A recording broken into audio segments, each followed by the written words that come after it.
Morning guys. May pasok tayo ngayon. Kaya lang maaga tayo ngayon kasi 6:33 ngayon ng umaga. Pero ang pasok talaga natin, ang call time natin alas 9 ng umaga. Pero kailangan maaga tayo ngayon. Maaga tayo kasi pag alas 8:30 na tayong 8:30 tayo pupunta doon sa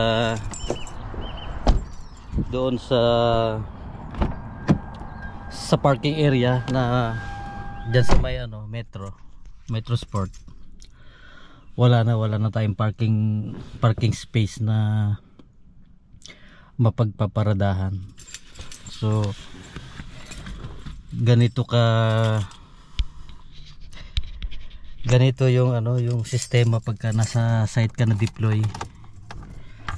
Minsan okay ang parking, minsan naman kagaya na ganito alas 9 pa ng umaga yung report ko sa trabaho, kaso aalis ako ng 6:30 ng umaga kasi wala na akong maaabutan na parking space doon. Tapos malayo pa yung lalakarin ko magmula doon sa pagpaparkingan ko, tapos maglalakad pa ako pupunta doon sa Metro Sport.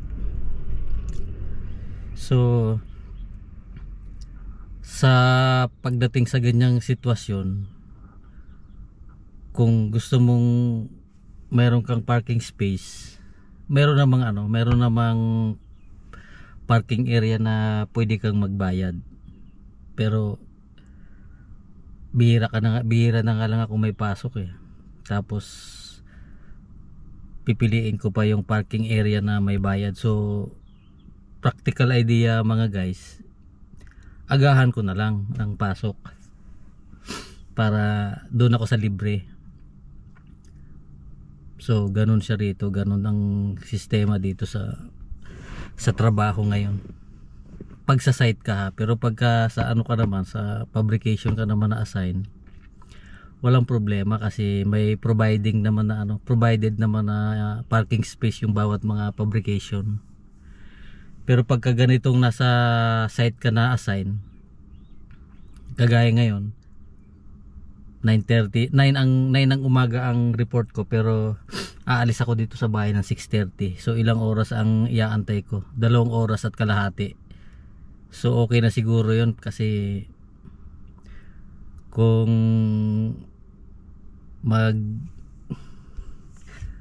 makikipagtalo pa tayo sa ibang tao, sa mga tao, tayo rin ang talo kasi so dapat talaga nasa part talaga natin yung pag-a-adjust para tahimik na lang yung paligid, tahimik yung buhay, walang chechiborechi. So yun, maaga tayong gumising. Dapat alas 9 pa yung call time natin sa report. Alas 9 ng umaga yung report sana natin, kaso lang maaga tayong aalis kasi para makakuha tayo ng slot ng parking area. So i-update ko kayo mamaya guys pagdating ko doon sa parking area at para maipakita ko sa inyo yung sitwasyon. So good morning guys, nandito na ako sa sinasabi ko sa inyong parking. So kaya yung area na yan libre pa yan, wala pa nakapark. Kaya dito din yan. Pero guys mamaya puno na to, puno na yan mamaya. Update ko kayo ulit mamaya kung ano na sitwasyon dito mamaya. So kailangan talaga nating maaga para makaagap tayo ng parking space. So ayun, good morning ulit guys. Ang oras ngayon ay 7:33. So nakakaisang oras na tayo dito sa parking area. Ngayon itong harap ko na to, hindi na to pwedeng mapagparkingan kasi masyadong alanganin na, kasi itong kotse na yan hindi siya dumikit sa akin, kasi kung dumikit siya dito sa likod may ipit siya pagka may nagpark ulit sa likod niya. So ayaw niya maging palaman. So kaya ang ginawa niya, umatras siya pa talikod para hindi na masingitan yung gitna namin. Pero ako nandito ako sa pinakadulo. Tapos yung kaninang tinuturo ko sa inyo guys, yan yung harap na yan, tingnan nyo, puno na siya. So yan puno na siya. Alas 7 pa lang, 7:33 pa lang ng umaga. Tapos ang call time natin is alas 9 ng umaga ang report natin. So wala na. Kung pupunta ka dito ng 8:30, wala ka na mapagparkingan. Doon naman sa harap, ayun sa harap, hindi ka naman pwede magpark doon kasi may posting puti na yun. Tapos may nakalagay na letter P, tapos 120. Yan hindi nyo ba kita? Yan. Ibig sabihin yan,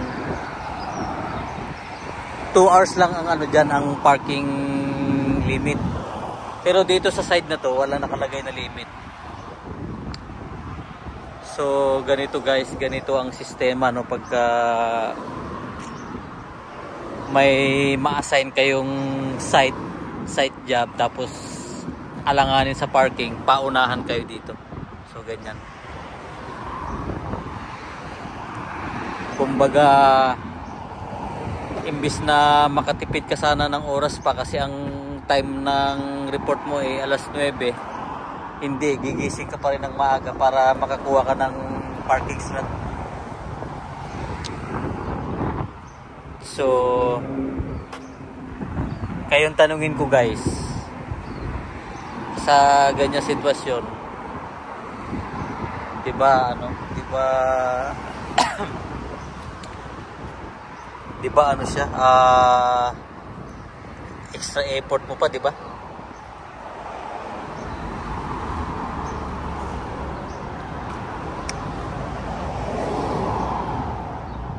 Sa mga hindi nakakaranas ng ganito, siyempre hindi nila alam to, hindi nila alam kung gaano yung effort mo na gigising ka ng maaga para